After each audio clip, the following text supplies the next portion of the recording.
Selamat pagi, kita bersama lagi dalam ruang bicara yang dibawakan kepada anda tentunya di Bernama TV, dan Alhamdulillah hari ini kita dapat bersiaran dari studio kerana beberapa hari yang lalu kita hanya bersiaran daripada rumah. Saya terpaksa menghostkan program ruang bicara ini daripada rumah saya sendiri, tapi hari ini syukur kerana kita dapat bersama melalui ataupun bersiaran di studio di Wisma Bernama. Baik, kita memilih satu topik yang cukup penting sebenarnya dalam ruang bicara hari ini, dan topik yang kita pilih ialah politik apa lagi selepas ini. Ini satu topik yang cukup menarik saya kira, dan kita ada tetamu yang cukup istimewa sebenarnya untuk bercakap dan berkongsi pandangan dan juga pendapat berkaitan dengan topik ini. Jadi kita ingin mengucapkan jutaan terima kasih dan selamat datang semula kepada Yang Berhormat Tan Sri Anwar Musa yang merupakan Menteri Wilayah Persekutuan. Jadi Tan Sri, apa khabar? Baik, Alhamdulillah. Terima kasih. Nampak letih sikit. Letih sikit. Tak sempat nak rehat tadi terus. Alhamdulillah. Betul. Ya. Dan kita memilih topik ini. Ini satu topik yang mendapat perhatian daripada rakyat Malaysia ketika ini sebenarnya, Tan Sri. Dan kepada anda yang mungkin ingin berkongsi pandangan dan juga pendapat, kami memberi ruang dan juga peluang kepada anda sebenarnya. Sebab itulah kami menyediakan dua talian kepada anda di 03-2697-9767 dan juga 03-2697-9768. Baik, ini ekoran Tan Sri daripada kenyataan media yang telah pun dikeluarkan oleh Amat Berhormat Perdana Menteri hari ini, dan tentang desakan yang buat oleh pelbagai pihak supaya Perdana Menteri meletakkan jawatan, menteri-menteri kabinet juga harus meletakkan jawatan, dan akhirnya atas perkenan Seri Paduka Baginda yang di-Pertuan Agong, perkara ini hanya akan dapat diselesaikan melalui undi percaya dalam sidang ataupun dalam persidangan Parlimen pada bulan September nanti. Jadi apakah pandangan Tan Sri? Ini satu keputusan yang cukup tepat sebenarnya dilakukan oleh Seri Paduka Baginda yang di-Pertuan Agong. Terima kasih, Datuk. Kita kena faham begini ya.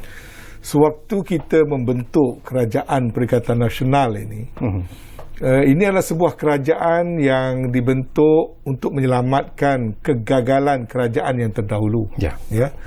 Dan berlaku perpecahan dalam kerajaan terdahulu, berlaku krisis dalaman, kemudian berlaku perletakan jawatan, menyebabkan wujud ketidakstabilan dalam politik negara pada ketika itu.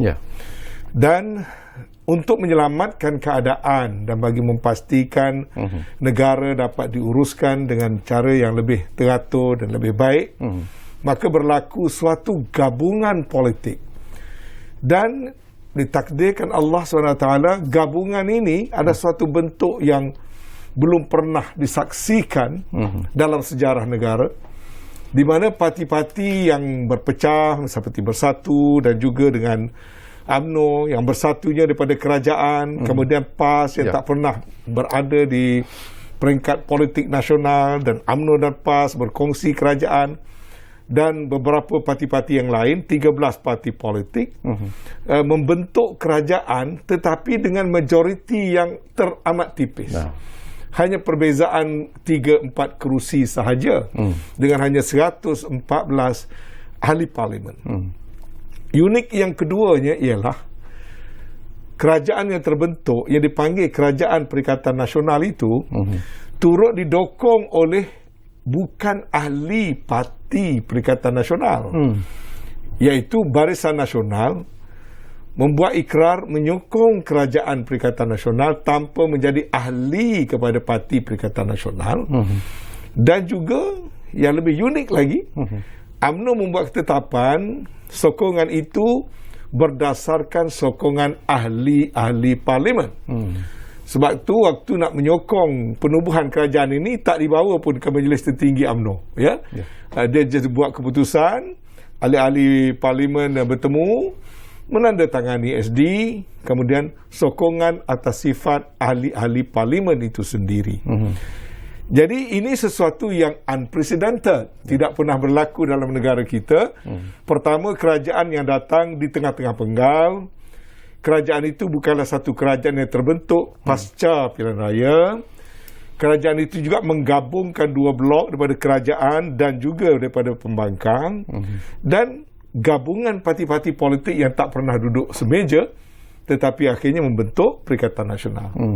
Baik, dengan latar belakang yang sedemikian, kita harus menduga, kerana ini dunia politik, kita harus menduga akan ada percubaan-percubaan. Sama ada daripada pihak yang kini menjadi pembangkang, ataupun terwujud daripada chemistry kerjasama parti yang ada dalam Perikatan Nasional. Dan itulah yang sedang terjadi sekarang. Ya? Sedang terjadi sekarang setelah setahun lebih kerajaan terbentuk. Kita dapati, pertama, tekanan daripada pihak yang dulu kerajaan menjadi pembangkang atas nama Pakatan Harapan, PH. Kemudian daripada dalaman parti yang menjadi komponen Perikatan Nasional dan juga parti yang menjadi rakan kepada Perikatan Nasional, khususnya Barisan Nasional, ataupun lebih tepat lagi UMNO, berlaku shift ataupun berlaku pendapat-pendapat yang berbeza-beza tentang keperluan kewujudan UMNO di dalam kerajaan itu sendiri, dengan latar belakang yang tertentu. Jadi mengambil peluang daripada majoriti yang tipis itu, masing-masing kata kalau saya tarik kerajaan ini boleh jatuh. Maka mungkin itu digunakan sebagai kuasa tawar-menawar, ataupun kuasa menzahirkan rasa tidak puas hati dan sebagainya. Pada saya sebagai orang politik, ini sesuatu yang memang boleh diduga, dijangka, ya. Sebab itu kita perlukan sebuah kerajaan yang kuat untuk sesuatu keadaan yang lebih stabil, untuk menjalankan rancangan-rancangan kerajaan. Jadi memahami keadaan yang sedemikian, kemudian kebetulan pula kerajaan ini berfungsi dalam suasana yang cukup luar biasa, iaitu dengan datangnya pandemik global COVID-19. Sehingga kan Seri Paduka Baginda yang di-Pertuan Agong dalam beberapa kali titah Baginda menyeru wakil-wakil rakyat supaya kurangkan politiking. Sebab tuanku tahu keadaan ini tidak stabil. Kalau semua orang berpolitik atau mengutamakan politiking terlalu banyak, akan berlaku ketidakstabilan. Kalau berlaku ketidakstabilan, sudah tentu urusan memaju dan membangunkan negara akan menjadi sukar. Jadi ini sekarang kita sampai kepada kemuncak lah. Ya. Kita sampai kepada kemuncak apabila UMNO khususnya membuat beberapa pendirian-pendirian. Jadi ada dua aspek di sini. Satu suasana kekeliruan sedang berlaku dalam UMNO yang UMNO sendiri pun tak pernah lalui. Saya kena akui, saya sendiri pun dalam keadaan yang orang kata terpinga-pinga ataupun berada dalam satu posisi yang saya perlu berfikir dengan mendalam apa yang harus dibuat. Sebab satu senario yang saya sendiri tak membayangkan begini keadaannya. Kemudian di pihak kerajaan juga, di saat nak memulihkan ekonomi, di saat COVID 17, 18, 19 ribu kes sehari. Ya, dulu 3 ribu pun kita dah minta nak istiadat darurat. Nah pada 17, 18 ribu, 19 ribu kita bergaduh misalnya. Dan apa lagi kalau kata nak suruh bubarkan kerajaan di saat ini. Jadi apakah rakyat di luar sana nak tengok kita berpolitiking begini? Saya duk fikir tidak mungkin. Rakyat tidak berminat dengan politiking yang berlebih-lebihan. Rakyat nak tengok kerajaan itu perform, nak tengok kerajaan melakukan sesuatu untuk menjaga mereka, melindungi mereka. Ini saat patutnya kita fokus. Sebab titah Seri Paduka Baginda Pertuan Agong supaya fokus pada kerja, kurangkan politiking, kendurkan suhu politik. Ini ayat-ayat yang saya masih ingatlah daripada beberapa kenyataan yang dikeluarkan oleh Istana Negara. Tapi nampaknya sekarang dia tak terjadi. Terjadi begitu. Jadi suasana ini pada saya harus ditangani dengan bijaksana. Jadi apa yang dilakukan oleh Yang Amat Berhormat Perdana Menteri tengah hari ini ialah suatu penegasan. Yang Amat Berhormat adalah Demokrat. Dia adalah seorang ahli politik antara yang paling berpengalaman dalam negara kita. Dia dah jadi Timbalan Menteri, dia jadi Menteri Besar, dia jadi Menteri, dia jadi Timbalan Perdana Menteri, sekarang dia jadi Perdana Menteri. Tan Sri Muhyiddin bukan orang politik biasa-biasa seperti saya. Dia orang yang mempunyai pengalaman yang cukup luas, dan dia tahu selok-belok menguruskan dan mentadbirkan negara. Walaupun mungkin perwatakannya agak bersahaja, beliau tidak jenis yang orang kata keras ataupun kasar, tapi dia mempunyai satu komitmen yang cukup tinggi. Jadi apabila timbul soal sebahagian suruh menarik diri dan meletak jawatan, yang sebenarnya dari segi, kalau tengok pada konvensyen negara kita, konvensyen parlimen, kaedah itu tidak pernah berlaku. Dan juga dari segi peraturan, dari segi perlembagaan itu ada kaedah-kaedah yang tertentu. Jadi Yang Amat Berhormat Perdana Menteri memilih kaedah berperlembagaan. Oleh kerana ada gesaan untuk letak jawatan, dan ada kesamaran daripada klaim. Sebagai contoh kononnya ada 8 SD. Why 8? Orang semua 42. Itu pun ada satu question mark. Why 8 sahaja? Ini keputusan parti, takkan 8 saja. Kan bila cek pada 8 tu ada 4 yang sini sign, sana sign. Jadi Perdana Menteri dengan Perdana Menteri ada dokumen juga. Ada kertas sokongan yang diberikan oleh 36, kalau tak silap saya, ahli-ahli parlimen daripada Barisan Nasional. Sebelum itu ada 43 SD yang masih juga laku. Waktu mula-mula jadi kerajaan belum lagi di-revoke. Sekarang malah ada polemik, ada lagi 36. Kemudian daripada situ ada pula yang sign belah sini kata dah tarik. Jadi kesamaran. Jadi itu mengganggu perjalanan pengurusan pentadbiran. Tapi Perdana Menteri ambil satu langkah berani pada saya. Yang mana Yang Amat Berhormat Perdana Menteri menghadap Seri Paduka Baginda Pertuan Agong. Berikutan Pertuan Agong memaklumkan kepada Perdana Menteri baginda ada menerima surat 8 SD yang menarik di kononnya itu daripada speaker. Maka Perdana Menteri menghadap fizikal, bukan menghadap melalui video conference. Pagi tadi menghadap secara fizikal, menjelaskan kedudukan dan pendirian Perdana Menteri.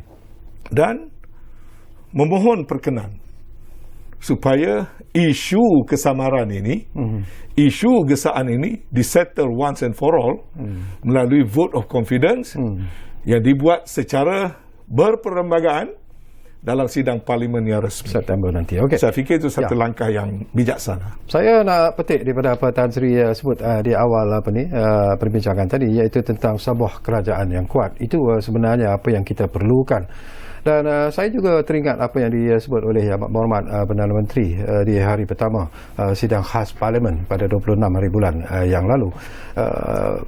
PM ada menyebut bahawa kerajaan yang sedia ada sekarang ini bukanlah merupakan satu kerajaan yang sempurna sebenarnya. Masih lagi ada perkara-perkara kelemahan-kelemahan yang perlu diatasi dari masa ke semasa. Tetapi yang menjadi serangan yang dilakukan terhadap kerajaan PN ini ialah statement yang mengatakan bahawa kerajaan yang sedia ada sekarang ini adalah merupakan kerajaan yang gagal. Dan Tan Sri merupakan salah seorang menteri kabinet dalam kerajaan Perikatan Nasional, menjalankan tugas dengan penuh dedikasi, penuh bertanggungjawab. Jadi apakah Tan Sri boleh berkongsi, apakah kerajaan yang ada sekarang ini boleh kita anggap sebagai kerajaan yang gagal? Apakah itu satu sebenarnya Datuk kalau kita lihat dalam percaturan politik seantero dunia, tak ada pihak pembangkang ataupun pihak yang tak suka pada kerajaan mengiktiraf kerajaan yang lain sebagai kerajaan yang berjaya. Kalau di Amerika, Republikan kata Demokrat adalah gagal. Kalau Republikan pula naik, Demokrat pula kata gagal. Begitu juga di semua negara lain. Jadi pada saya soal pihak yang tak suka atau pihak pembangkang menyatakan kerajaan gagal, pada saya itu satu perkara lumrah. Namun begitu, kerajaan tidak boleh jadi in denial. Sebab tu kerajaan perlu tahu kalau dikatakan gagal dari segi apa. Mungkin orang kata gagal dari segi menangani COVID. Negara mana yang berjaya nak mensifarkan COVID? Kalau ada benchmark, kita boleh ukurlah berjaya atau gagal. Tapi kalau seantero dunia masih lagi bergelumang termasuk negara Jepun sekarang yang rasa dah confident boleh buat Olimpik. Now dekat 1,000 kes di Tokyo saja. Betul. Euro buat pesta bola sepak, confident boleh buka stadium kepada penonton. Tiba-tiba 42,000 kes berlaku di United Kingdom dan negara-negara lain juga. Apalagi negara Indonesia, Thailand dan sebagainya. Jadi gagal itu gagal dari segi apa? Kalau dari sudut COVID. Dan soal pengurusan COVID bukan soal kes positif saja yang kita harus tengok. Kalau tengok pada sudut kehebatan negara kita melaksanakan program vaksinasi, kita tertinggi di dunia. Lebih tinggi daripada negara maju, lebih tinggi daripada negara Eropah. Tiap-tiap 2 hari 1 juta orang kita bagikan vaccination. Dalam masa yang pendek, kalau di Labuan sudah 80%, 80% daripada penduduk dapat 2 dos. Kalau di wilayah Persekutuan sekarang ini sudah melebihi 60% lebih yang sudah dapat 2 dos. Dalam masa 3 minggu lagi, wilayah Persekutuan Putrajaya dan wilayah Persekutuan Kuala Lumpur akan dapat selesaikan 80% 2 dos. Which is herd immunity yang dalam dunia ni tak banyak lagi negara yang dapat capai 80% 2 dos. Tapi kita boleh buat, berjaya di Labuan. Dan insyaAllah akan berjaya juga di Kuala Lumpur. Jadi itu kalau sukat daripada sudut vaccination. Jadi gagal dari segi apa lagi? Oh, mungkin gagal dari segi ekonomi. Adakah ekonomi negara-negara mana sekarang ini yang dalam keadaan ekonomi global malap, tiba-tiba negara itu mencanak perform ekonomi dia dalam keadaan segala-galanya lembab. Demand lembab, pasaran lembab, international trading semua menjadi lembab dan sebagainya. Jadi, bila kata kerajaan gagal, pertama, kita kata itu memang orang yang tak suka kata gagal. Tapi pada saya, kerajaan jangan in denial. Kita cek. Jadi kalau di mana dikatakan kita gagal, kerajaan ini pada saya ada keupayaan untuk memperbaikinya. Maka biarlah apa orang kata, yang penting kerajaan kena fokus untuk memperbaiki. Jadikan sindiran kerajaan gagal sebagai satu cabaran. Biarlah apa yang orang kata. Ini pun satu lagi perkara yang menarik sebenarnya. Ada juga orang yang mengatakan bahawa kerajaan yang ada sekarang ini adalah kerajaan yang derhaka. Itu satu lagi. Kerajaan yang derhaka. Ini bila kata kerajaan yang derhaka, itu terkena juga saya lah. Sebab saya berada dalam kerajaan. Dan saya antara orang yang melihatlah kalau berlaku penderhakaan. Dan kebetulan saya ni orang yang ada pengalaman juga duduk dalam kabinet Perdana Menteri yang lain. Mungkin yang ada tu mungkin daripada satu kabinet. Tapi saya ni daripada kabinet Dr. Mahathir, kemudian saya berkhidmat di bawah Perdana Menteri-Menteri yang lain, dan sekarang di bawah kabinet Tan Sri Muhyiddin. Apa yang saya perhatikan, Tan Sri Muhyiddin dari segi perhubungan beliau dengan istana, dengan Di-Pertuan Agong adalah satu hubungan yang cukup istimewa. Tanpa gagal, sebelum pengurusikan mesyuarat hari Rabu, Tan Sri Muhyiddin akan menghadap dulu. Dulu ada Perdana Menteri yang tidak begitu, menghadap bila perlu. Tapi kalau Tan Sri Muhyiddin sekarang ni without fail, hari Rabu tuanku terima beliau menghadap. Kemudian bila dia mengendalikan mesyuarat Jemaah Menteri, agenda pertama dia tetap fix, menyampaikan titah-titah Seri Paduka Baginda Di-Pertuan Agong. Benda besar, benda kecil yang tuanku tegur, yang tuanku bagi pandangan, yang tuanku bangkitkan, sama ada yang ada dalam minit, tak ada dalam minit, Perdana Menteri akan bentangkan dulu kepada Jemaah Menteri dan memberi arahan untuk mengambil perhatian serius terhadap segala titah dan pandangan Seri Paduka Baginda tuanku. Kemudian siapa yang tahu minggu ini, dalam masa seminggu 3 kali Perdana Menteri menghadap. Waktu berlaku kekeliruan soal pindaan ordinan berikutan kenyataan Menteri Jabatan Perdana Menteri 26 hari bulan, 27 hari bulan Tan Sri Muhyiddin menghadap. Tuanku terima menghadap, beri penjelasan. Tuanku pun terima dengan baik. 29 hari bulan yang lepas, hari Jumaat, diadakan mesyuarat kabinet. Sebelum mesyuarat kabinet, Perdana Menteri menghadap. Hari ini menghadap lagi. Seminggu 3 kali menghadap. Orang yang derhaka, tuanku takkan bagi masuk dalam istana. Ya, betul. Ya? Yang tahu derhaka tak derhaka itu Sri Paduka Baginda Di-Pertuan Agong. Dan hari ini menghadap, walaupun musim COVID, patutnya menghadap cara video conference. Tapi hari ini Sri Paduka Baginda Di-Pertuan Agong menerima menghadap secara fizikal. Dan bukan saja terima menghadap. Bila pohon perkenan untuk nak buat vote of confidence in September, tuanku bagi perkenan. Tuanku boleh kata tak perkenan. Tuanku boleh kata buatlah mesyuarat sekarang dan sebagainya. Ini kerana pada saya, Tan Sri Muhyiddin sebagai Perdana Menteri, dia ada pengalaman yang lama. Dia tahu protokol, dia tahu basic soal governance dan juga soal etika, apalagi soal adab kita orang Melayu dan hubungan kita dengan raja. Ada sesuatu orang kata berpisah tiada. Ya.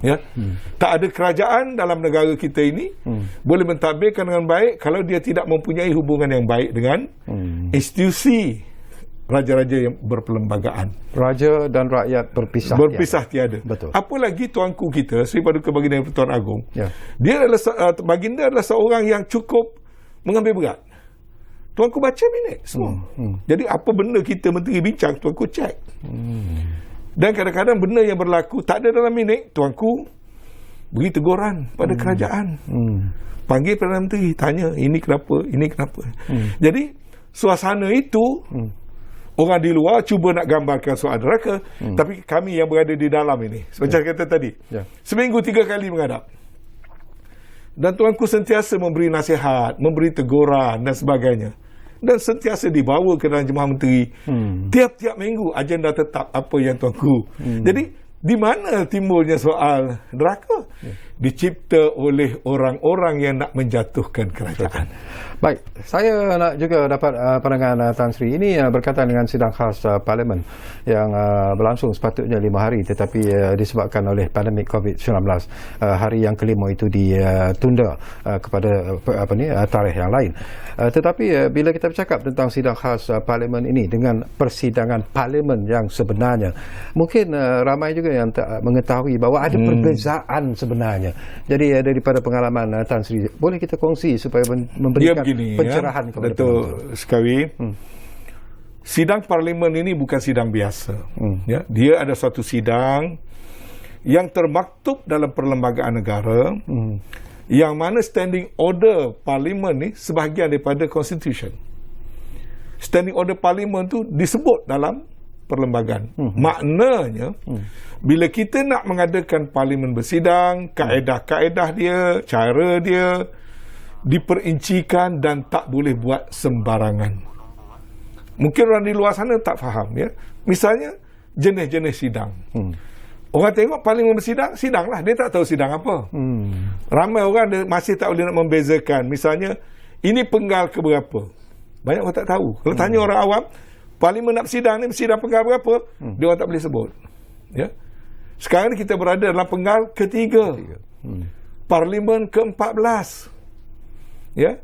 Jadi dalam sidang dia ada takwim yang mesti diisytiharkan, ada takwim yang diperkenankan oleh Sri Paduka Baginda Di-Pertuan Agong. Lazimnya setahun ada empat kali bersidang. 5 penggal.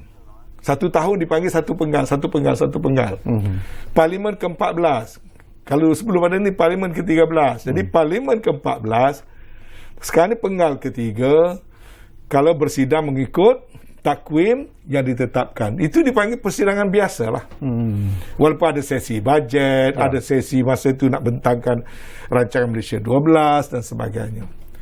Tapi dalam peraturan juga ada satu lagi provision di bawah 11(3) di mana Perdana Menteri boleh memberi notis kepada speaker untuk sidang khas.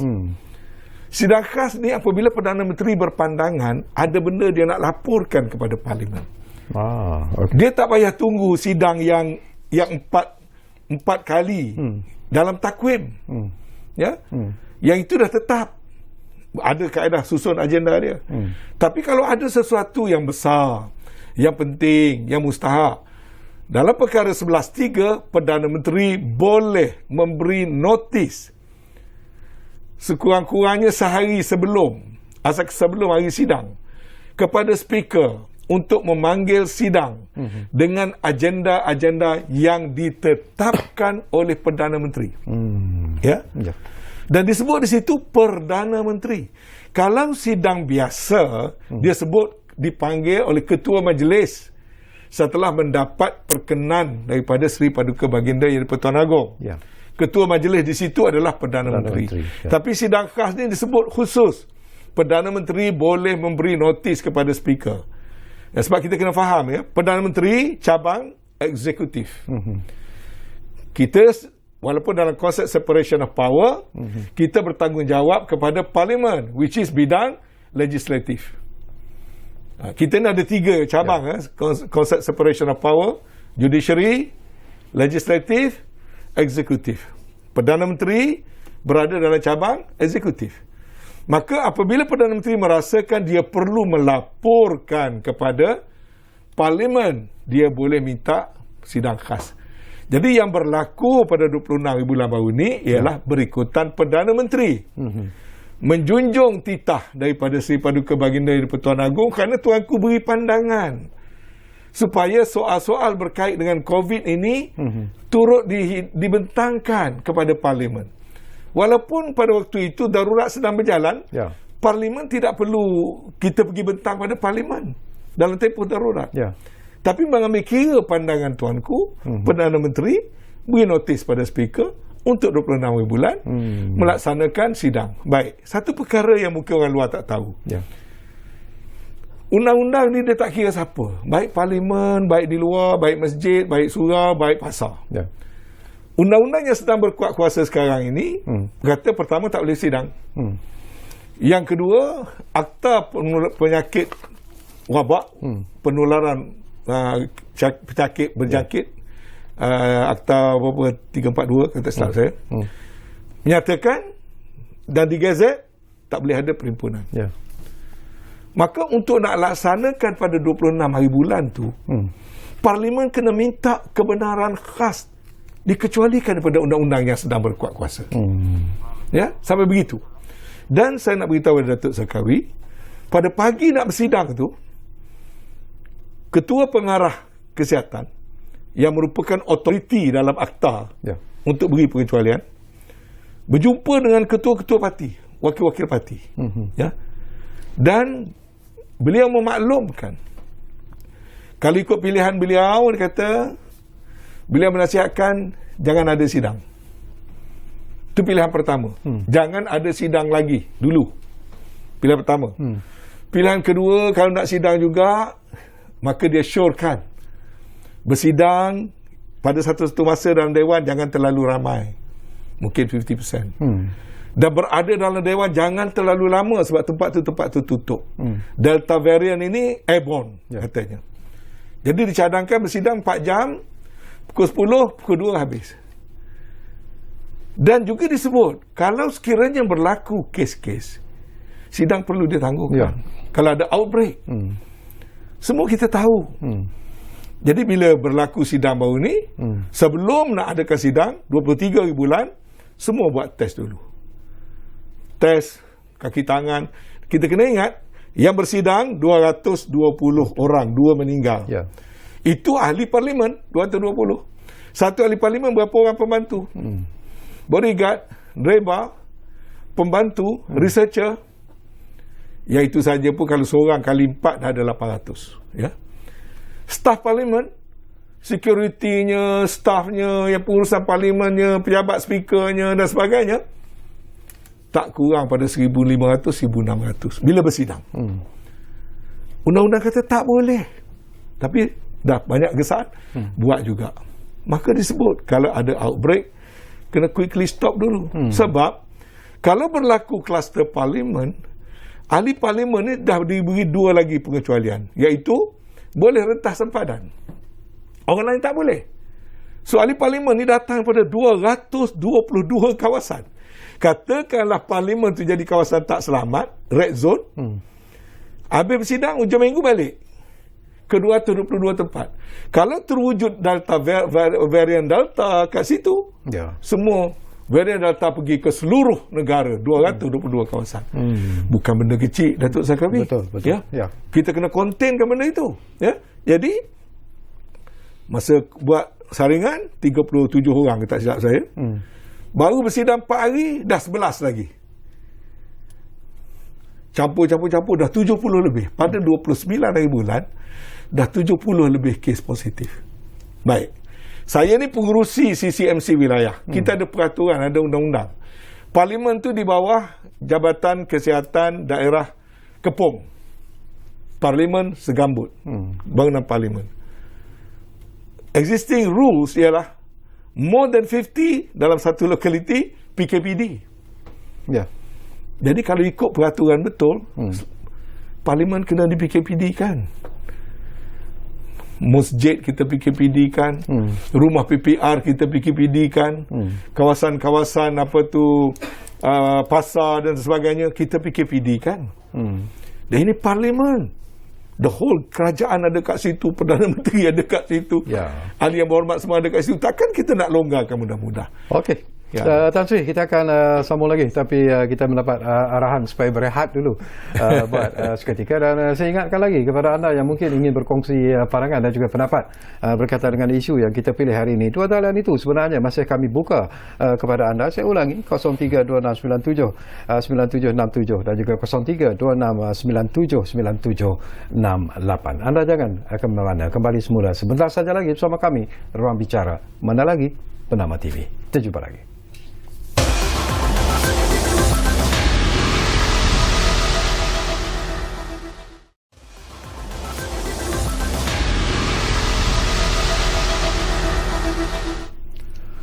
Baiklah, kami berterima kasih kerana anda masih lagi bersama kami di Ruang Bicara ini yang kami bawakan kepada anda di Bernama TV, dan kita masih lagi bercakap tentang topik yang cukup menarik, iaitu politik, apalagi selepas ini. Dan kita masih lagi bersama dengan tetamu yang cukup istimewa, yang berhormat Tan Sri Anwar Musa, iaitu Menteri Wilayah Persekutuan. Baik, saya tertarik hati bila Tan Sri menyebut tadi tentang langkah-langkah yang diambil oleh Kementerian Kesihatan yang begitu tegas sekali, di mana ada berlakunya pandemik COVID-19 yang begitu serius, maka PKPD akan dikenakan. Tetapi kalau kita lihat, rakyat juga melihat sebenarnya apa yang berlaku apabila sidang khas Parlimen hari kelima itu dibatalkan. Ada berlaku tunjuk perasaan baju hitam misalnya di Dataran Merdeka. Kemudian ada juga tunjuk perasaan daripada pemimpin parti politik juga di Dataran Merdeka. Rakyat berpandangan dan juga berpendapat, kenapa tindakan tidak diambil terhadap kumpulan-kumpulan yang berdemonstrasi ini? Adakah kerana mereka itu dianggap sebagai, ialah mereka menggunakan istilah golongan kayangan, sementara rakyat jelata terpaksa berhadapan dengan denda yang begitu tinggi dan sebagainya? Tan Sri? Ya, saya sedar perkara itu. Kita orang nak pergi solat di masjid pun kita tak benarkan. Sebesar-besar masjid boleh benar 4 orang, ya. Jadi sudah tentulah tidak salah rakyat lah kalau mereka merasa tidak senang hati melihat berdemonstrasi. Saya, Datuk Zakawi, dah 2 kali kena bayar compound. Ya? Betul. Termasuk sekali itu, dan saya bayar compound bukan pergi buat program sosial. Semasa menjalankan tugas resmi, saya dijemput pergi tengok urban farm. Pada pahaman saya di farm tidak ada SOP yang khusus dan aktiviti itu dibenarkan, walaupun masa PKP. Saya pergi masa tu pukul 12 tengah hari. Waktu saya dibawa berjalan dalam kebun, dalam farm tu, kemudian ada pondok kat situ. Saya dibawa masuk ke pondok itu. Saya pun pergilah, ikutlah. Sebab saya tetamu saja. Dan di situ ada dihidangkan ulam-ulam yang ditanam tu, dan ada mangkuk kat situ. Waktu tu saya tegur, kata ini boleh ditafsirkan salah PKP ni. Bukan saya tak sedar, tapi ada orang ambil gambar, kata saya bersantapan, makan. Dah diviralkan. Dan sebut keluar bahasa Inggeris, caught dining. Dining macam saya pergi sosial seronok makan. Dan netizen marahlah. Dan akhirnya saya kata tak apalah, saya reda didenda, saya bayar denda. Ya. Kena masa tu maksimum 1,000, kena 1,000 lah. Peristiwa yang kedua, isteri bekas Perdana Menteri datang nak jumpa saya. pasal program penanaman pokok. Saya out of respect, saya kata tak apalah, saya pergi, tak payahlah datang. Saya pun tahu bekas Perdana Menteri tak sihat. Saya kata saya pergi. Dan pagi tu nak pergi, minta izin, bawa isteri sama pergi. Pergi dengan polis, dengan rider, dengan bodyguard, atas urusan resmi, berjadual. Jadi saya tak macam mana silap posting kata saya ziarah. Dan orang marah. Kerana kenapa boleh ziarah, dia orang nak balik jumpa mak ayah dia pun tak boleh. Kita faham. Dan saya kena denda lagi sekali. Kena lagi. Double kali ni. 2,000. Itu dalam menjalankan tugas resmi pun rakyat marah. Sebab mereka susah. Mereka disekat, tak boleh buat itu, tak boleh buat ini, nak pergi masjid tak boleh, nak pergi kedai tak boleh. Tiba-tiba dia nampak kita buat sesuatu, tak salah rakyat kalau dia kata ni kluster dewa ke kayangan tu. Baru ni saya balik ke Kelantan. Setiap pagi memang saya berjalan pagi buat exercise. Dalam kampung. Lalu tanah kubur mak saya. Saya singgahlah sekejap, bagi salam kepada ahli kubur, duduk baca doa. Seorang-seorang aja. Banyak juga orang kritik. Walaupun sebenarnya ziarah kubur tu tak dibolehkan beramai-ramai musim perayaan saja, tak ada SOP. Orang apa nak beritahunya, rakyat sensitif. Jadi bila glaringly buat tunjuk perasaan dan sebagainya, jadi kalau rakyat komplain tak puas hati, saya fahamlah. Tapi saya tak boleh jawab sama ada ambil tindakan atau tidak, saya tak tahu. Itu terpulanglah pada pihak berkuasa. Tetapi undang-undang tidak harus membezakan. Dan kerajaan ini tidak mengamalkan soal orang ni berbeza tak beza. Saya sebagai menteri pun saya sendiri pengerusi jawatan kuasa pelaksanaan COVID hari-hari. Urusan kerja saya adalah jaga soal COVID, soal vaksin, mempengurusikan mesyuarat jawatan kuasa tiap-tiap selang sehari pun didenda. Tak apalah, kalau kita dah silap, apa salah kita mengaku, kita bayar je lah. Dan kita minta maaf lah, kita mengaku lah. Kita salah, kita bayar lah. Okey, kita ambil satu panggilan yang saya difahamkan dah pun ada di talian kita. Mazlan dari Kedah sudah pun ya, Assalamualaikum Mazlan. Ya, nak cerita ke Datuk sikit. Kita rakyat tiap tahun pilih YB. Bila pilih YB tu nak mintakan YB tengokkan rakyat sikit. Rakyat keadaan sekarang ni zaman COVID ni bukan nak ikan, nak kain. Bagi rakyat buat kerja. Ni sekarang ni dah puncanya COVID ni dari pilihan raya Sabah hingga sekarang. Rakyat tak boleh buat kerja, yang kena buang kerja, yang bunuh diri tu. Tolong ke YB yang pilih rakyat tu berbincang, jangan berteraga politik, jangan duduk semeja bincang untuk menyelesaikan masalah rakyat. Kita tak kira parti apa, tak apa. Rakyat tolong selesaikan masalah rakyat, bagi rakyat boleh mengaitkan ikan sendiri, tak payah bagi ikan, tak payah bagi beras, tak payah apa, boleh bagi rakyat boleh buat kerja cukup. Ni kawasan Bali, kawasan yang teruk ni tolonglah sikit minta YB semua, itu saya harapkan. Baik. Terima kasih Mazlan dari Kedah. Kita faham apa yang anda lontarkan itu. InsyaAllah nanti kita dapatkan komen daripada Tan Sri. Satu lagi panggilan Ramzah. Saya difahamkan dah pun ada di talian kita. Assalamualaikum Ramzah. Waalaikumsalam. Assalamualaikum. Waalaikumsalam warahmatullahi. Ramzah di Kelantan. Tan Sri, apa khabar Tan Sri? Kelantan. Baik, alhamdulillah. Baru balik pada Kelantan ya. Boleh saya ulas tentang pakatan antara PAS UMNO dan Bersatu. Saya fikir sebab dalam Islam sesuatu kalau kita mesti kaji mana dalam kebaikan. Dan PAS UMNO dan Bersatu parti PAS UMNO Bersatu lebih banyak mengumpulkan bersatu. Mengapa kita berpecah? Boleh faham tak sih? Ya, okey. Boleh faham? Ya, saya faham. Ya. Sebab satu untuk kemaslahatan Melayu dan Islam, untuk kemaslahatan Islam Melayu. Boleh faham? Ya, okey. Baik. Islam dan Melayu kita berpakat faham. Okey. Assalamualaikum. Waalaikumsalam. Terima kasih Ramzah dari Kelantan. Tadi Mazlan daripada Kedah. Jadi itu sebenarnya ialah ini suara rakyat ni. Suara hati rakyat. Mereka menyampaikan suara dan pandangan daripada tak tahulah siapa, saya tak pasti Pada soalan yang pertama tadi memang sangat benar. Keresahan rakyat ni apabila buat lockdown dan tak boleh jalankan aktiviti. Dan yang paling terkesan tu adalah yang kais pagi makan pagi. Yang mungkin pegawai kerajaan tak rasa sangat. Work from home, gaji jalan. Ataupun orang yang kaya, dia ada saving. Kalau dia tak bekerja sikit pun dia masih ada saving. Tapi bagi orang yang tak ada saving, orang yang bila bekerja baru dapat, bila lockdown, orang ni paling suffer sekali. Ya. Tetapi dalam soal mengawal COVID ni, masa peringkat awalan, kita kena tengok ada dua fasa. Fasa yang pertama ni, fasa belum jumpa ubat, belum jumpa vaksin. Penawar dia hanyalah stop orang daripada bergerak. Barulah boleh mengelakkan daripada penularan. Maka kita pun laksana lockdown. Kita pun tak ada pengalaman. Mungkin penyakit-penyakit ni zaman sebelum saya lahir adalah dulu agaknya. Masa sejak saya lahir, saya tak ingat ada satu wabak yang sebegini besar. Ya? Jadi kita buat lockdown.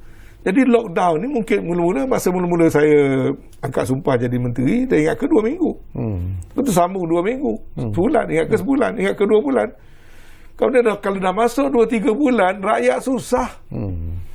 Macam mana nak makan kalau dia tak boleh menjaja, tak boleh menjual, dan sebagainya.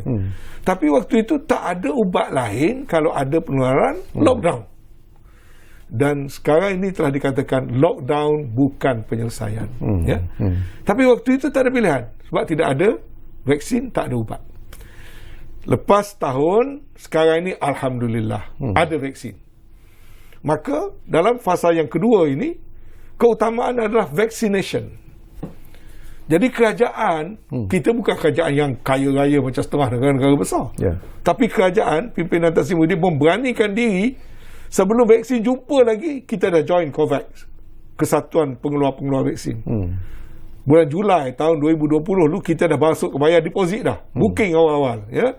Dan kita beli jumlah vaksin ni lebih ramai daripada jumlah penduduk kita. Dan kita lancarkan program vaksin. Memanglah, mula-mula berperingkat lah. Now, tengah rancak lah. Ya? 1,5 juta orang sehari. Tujuannya ialah, kita mesti macam pakcik tu kata tadi, kita mesti benarkan balik rakyat berniaga, benarkan balik rakyat bekerja. Tak boleh nak kurung macam sekarang. Dan ini saya dengan PM, dengan Jawatankuasa MKN bincang banyak kali. Tapi selagi tidak disuntik, membenarkan dia bergerak, macam nak membunuh dia atau nak mendedahkan dia kepada COVID-19, maka tak ada pilihan lain. Satu hari bila saya buat suntikan di Gombak Setia, kita suntik berhenti pukul 2 pagi. Tak cukup dengan yang hospital, tak cukup dengan PPV, saya guna segala truk, segala lori. Tak cukup dengan rakyat datang, saya bawa pergi ke PPR. Suntik. Banyak orang tak tahu yang saya bawa ni, kita bayar berasingan kepada doktor-doktor swasta. Yang PPV itu doktor-doktor kerajaan. Yang ini kementerian sanggup bayar lah kepada doktor, nurse dan sebagainya. Bukan sikit. Beberapa ribu orang kita buat suntikan. Tapi dalam aspek ni juga, Tan Sri, apakah Tan Sri berpuas hati sebenarnya dengan program imunisasi COVID-19 kebangsaan ataupun PIK ini? Apakah ianya berjalan sebenarnya luar biasa. Saya ucap tahniah pada YB Khairi Jamaluddin dan juga YB Adham. Ya, dulu waktu kita mula-mula bentang pelan PIK, saya masih ingat lagi KJ dan YB Adham kata sasaran kita 130,000 sehari.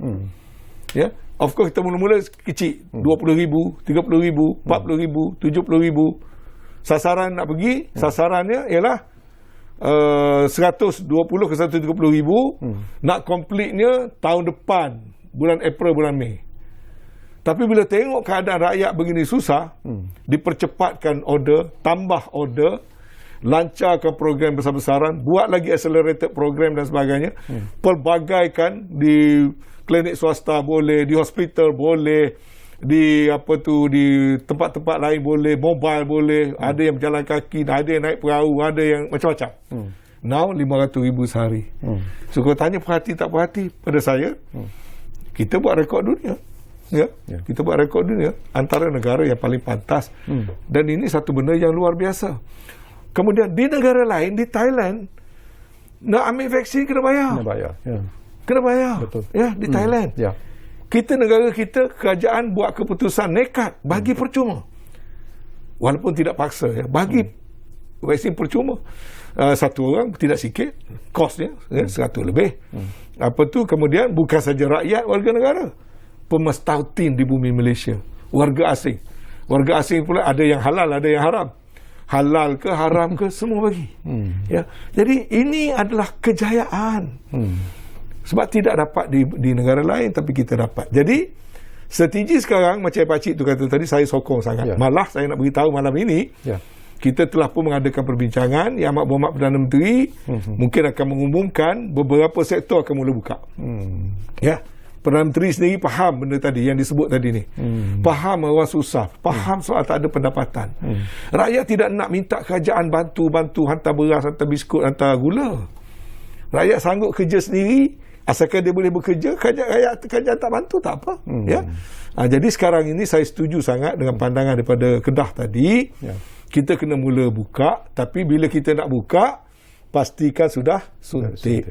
Jadi cadangan saya pada Pakcik Hamzah ke siapa nama tadi, pastikan dapatkan suntikan. Saya di Ketereh start daripada 3 hari lepas, 1,500 orang sehari. Saya bawa tim daripada Kuala Lumpur, Mumbai unit, untuk nak vaccinate 1,500 orang sehari, selama 10,000 orang. Soalan nombor 2 tadi itu yang lebih sukar untuk saya yang saya nak jawab. Ini mungkin Tan Sri, ini pun kalau saya baca ataupun saya dengar daripada apa yang disebut oleh Ramza dari Kelantan tadi, itu mungkinlah kita kaitkan dengan apa yang dimainkan sekarang ini oleh pemimpin politik, parti politik tertentu, bahawa mungkin masanya sudah sampai dalam politik Malaysia ini kita wujud apa yang disebut sebagai jajaran baru politik. Dia kena tengok apa maksud jajaran baru tu. Kalau jajaran baru, benda baru ni sebenarnya baik, tapi tengok pula ada juga benda baru ke arah yang tak baik. Tapi yang dimaksudkan tadi ni bukan jajaran barulah, maksud jajaran yang telah kita sedia ada dan telah berjaya kita usahakan. Sebab tadi dimaksudkan kerjasama UMNO PAS bersatu. Jadi dia kata sekarang kenapa nak tendang orang tu, nak tendang orang ni, nak berpecah. Saya setuju 101%. Saya ni lama dalam politik, dan tiap-tiap kali pilihan raya saya berlawan dengan PAS. Dan di Kelantan, kerana perbezaan parti, mari datang kebencian, tak berhubung, tak ada nak senyum, tak nak kerjasama jauh sama sekali. Semua orang tahu kan keadaan begitu, dan bukan sekejap, berpuluh-puluh tahun. Saya pun terlibat dalam politik dah 40 tahun. Bertanding pilihan raya 8 kali, berlawan dengan PAS dan sebagainya. Saya tak pernah bayangkan satu hari UMNO dan PAS akan duduk bersama mentadbir dan menguruskan negara. Dan waktu kita membentuk Muafakat Nasional itu, saya lah antara orang yang turut terlibat menggubalkan dia punya MOU dan dia punya piagam, dan saya lah orang yang membaca di atas stage dengan lenangan air mata. Saya berlenang air mata tu kerana saya teringat saya jadi calon, saya berlawan dengan PAS. Saya punya saudara-saudara sebahagian PAS, sebahagian UMNO. Walaupun bersaudara, kami tak, orang kata dah jadi bersuku sakat, tak pergi mari kata orang, sebab dah parti lain-lain. Keluarga saya ramai di belah PAS. Jadi bila kita berjaya menyatu padukan politik orang Melayu, dan bukan saja antara UMNO dan PAS, selepas itu Hatta bersama pula dengan Bersatu yang pecah daripada UMNO. Jadi ini satu takdir ilahi yang memberikan kepada kita yang di luar keupayaan kita. Saya fikir ini macam orang kata divine intervention, satu pertolongan Allah Subhanahu Wa Taala. Kalau dulunya jauh hati dan tak boleh bersatu padu, umpama lamanya bergaduh kaum Aus dan Khazraj di Madinah. Tapi akhirnya Allah satukan hati. Atas kita sama-sama ahli syahadah, kita orang sebangsa, kita orang satu keturunan, kiblat yang sama, perbezaan politik. Akhirnya tercantumlah. Bukan saja tercantum 3 parti, dapat pula peluang jadi kerajaan. UMNO ni dulu kalah. UMNO bukan parti yang dipilih untuk jadi pemerintah. Dan kursi UMNO hanya ada 38 kursi daripada 222. Boleh kita bayang sekarang UMNO timbalan Perdana Menteri. UMNO pegang Menteri Kanan. UMNO ada menteri dan ataupun BN ada 19 menteri dan timbalan menteri dalam kabinet yang ada sekarang. Terang-terang saya kata, ini satu pertolongan Allah SWT meletakkan UMNO yang tidak pun, yang dah kalah teruk dalam pilihan raya lepas, selepas 22 bulan jadi kerajaan. Okey, kita di penghujung Tan Sri, tinggal lebih kurang 2 ataupun 3 minit saja lagi. Saya simpan soalan ini untuk sebagai soalan yang terakhir kepada Tan Sri lah. Ini satu soalan yang mungkin agak sensitif, tapi saya nak jawapannya ikhlas daripada Tan Sri. Rata-rata orang mengetahui bahawa Tan Sri dalam UMNO seolah-olah sudah berada pada situasi yang agak bukan terdesak, tetapi mungkin tidak begitu kukuh lagi, dan ialah Tan Sri yang begitu lama berjuang bersama dengan UMNO. Kadang-kadang dikatakan terlalu vokal, tidak selari dan selaras dengan keputusan-keputusan yang dibuat oleh Majlis Tertinggi UMNO misalnya. Apakah Tan Sri merasakan bahawa sekiranya Tan Sri dipecat daripada UMNO, apakah itu akan menjadi satu titik terakhir dalam perjuangan Tan Sri dalam pertama minta jauhilah, kenapa pula nak pecat saya? Kan? Apa salah saya? Yang cuma saya ni tak erti nak membodek, dan juga saya tak pandai nak apakah ikut saja, itu tidak watak saya. Semua orang tahu sejarah perjalanan politik saya. Ya, waktu zaman Dr. Mahathir dulu, saya lah antara orang yang suruh Mahathir berhenti. Saya cakap betul-betul tapi di tempat yang betul lah. Ya. Begitu juga dengan Tan Sri Muhyiddin. Untuk makluman Datuk Sarkawi, cuba tanya ahli Majlis Tertinggi UMNO, siapa orang yang bercakap malam tu dalam mesyuarat MKT? Semua waktu orang lain semua tak bercakap selain pada Datuk Seri Najib. Yang bercakap one on one dengan Tan Sri Muhyiddin selepas tu untuk dia dipecat, saya. Ya. Tapi saya tak bawa benda tu personal lah. Allah mentakdirkan saya akhirnya jadi menteri dia. Ya. Jadi soalnya pada saya suka berkata benda mengikut pegangan saya. Ya. Kalaupun berbeza pendapat, saya terpaksa kata berbeza pendapat. Saya Datuk Seri Zahid, saya terpaksa mengaku berbeza pendapat. Bila saya tahu dia berunding dengan Anwar Ibrahim, saya tahu dia buat perjumpaan dengan Anwar Ibrahim, saya tahu dia nak buat jajaran baru, saya terpaksa beritahu, saya tak boleh terima. Saya terpaksa betul-betul saya tak boleh terima Anwar dan DAP. Kenapa? Kerana parti saya telah pun memutuskan begitu. Parti saya memutuskan begitu. Kemudian senyap-senyap pergi ada perundingan. Saya terpaksa cakap tu kan. Jadi saya kena pecat, tak apalah. Pada saya is okay. Saya pun tak marah, sebab orang yang dilantik berhak dipecat oleh orang yang melantik. Saya terima. Saya buat satu press statement sekali, lepas tu saya terus diam. Saya tidak nak bergaduh secara pribadi. Sampailah sekarang, macam sekarang, kalau keputusan Perhimpunan Agung kata kekal dengan kerajaan ini sehingga berubah, saya peganglah benda tu, sebab itu hitam putih. Kemudian along the way ada ubah-ubah, tafsir begitu, tafsir begini. Jadi perbezaan pendapat. Kalau setelahnya saya, keputusan Perhimpunan Agung tak boleh dirombak oleh sesiapa. Saya berpegang kerana saya fikir itu keputusan yang baik. Keputusan UMNO kata no Anwar DAP, keputusan yang baik, selari dengan jiwa saya, selari dengan PAS, selari dengan Bersatu. Maka kita tak berpecah belah, ya. Kemudian soal apa tu yang berkaitan dengan kerjasama tadi. Jadi ada perbezaan pendapat sampailah sekarang. Jadi macam sekarang, katalah sekarang kita menteri-menteri UMNO duduk tengah menguruskan kerajaan. Kerajaan ni kerajaan kita. Kerajaan UMNO, bersusah payah UMNO jadi kerajaan. Dan kita mengangkat sumpah. Rakyat tengah susah, COVID dan sebagainya. Bolehkah kita nak, orang Kelantan kata remah buku tinggal begitu saja? Katakanlah Khairi tengah sibuk dengan soal vaccination. Khairi just keluar pada kerajaan. Lantak kau lah apa nak jadi dengan soal vaccination. Macam tu ke kita punya tanggungjawab? Kena pula Adahan bertanggungjawab tentang apa tu, kesihatan. Datuk Seri Ismail sebagai Timbalan Perdana Menteri, jaga Menteri Pertahanan. Datuk Seri Hisham sekarang bertanggungjawab soal COVID secara keseluruhannya. Jadi ini kebetulannya semua Menteri UMNO. Jadi kerana ada satu perintah, kita pun boom, tinggal begitu. Tak boleh, kena duduk, fikir betul-betul yang mana dulu, yang mana kemudian. Nak tunjuk sokong tak sokong ni ada lagi sebulan lebih, Parlimen akan bersidang dan sebagainya. Tapi kerja kepada rakyat ni harus dilakukan. Terutama macam saya ambil tanggungjawab di wilayah persekutuan. Saya tahu tidak mudah nak mengawalnya. Baik, terima kasih banyak-banyak kepada Yang Berhormat Tan Sri Anwar Musa. Saya tak puas juga walaupun sejam masa yang diperuntukkan. Tapi insyaAllah mungkin dalam masa yang terdekat kita bersama lagi Tan Sri untuk bercakap banyak lagi isu-isu yang menarik. Tetapi sesuatu yang penting yang harus diingatkan oleh rakyat. Memang kita sedang menghadapi krisis kesihatan. Kita sedang menghadapi krisis ekonomi, tetapi tolonglah janganlah pula krisis politik juga dibawa dan akhirnya akan memberikan tekanan kepada rakyat dan negara, terutamanya dalam menghadapi pandemik COVID-19 ini. Jadi insyaAllah terima kasih kepada anda yang menumpukan perhatian bersama kami di Ruang Bicara ini. Kita akan jumpa lagi.